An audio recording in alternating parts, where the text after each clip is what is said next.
geformt hat in den letzten Wochen und Monaten und ja, gleich einmal dafür sorgt, dass jetzt gleich das zweite Paar auf jeden Fall schon mal einen festen Startplatz hier in der Winning Round haben.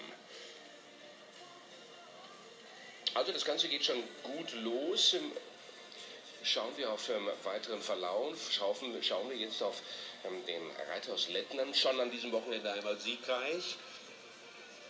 Kristaps Neretniks und auch er mit dem 8-Jährigen unterwegs. Kornet, Argentinos Sohn mit Karamsin.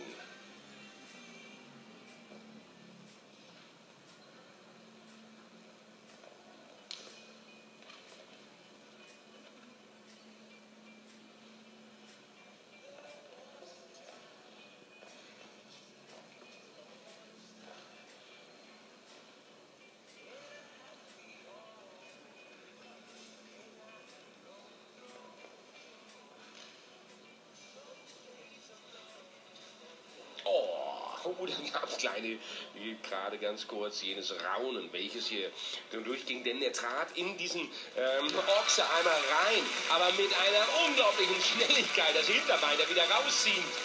Und das merkte man. Karamsin mit einer tollen Vorsichtigkeit, auch zum Beispiel in dieser dreifachen Kombination ersichtlich. Da tickte er nämlich zu Beginn ganz leicht ran und dann merkte man sofort auch die Reaktion im weiteren Verlauf dieser dreifachen. Also ganz, ganz stark gemacht. Ja, das geht aber schon gleich gut los.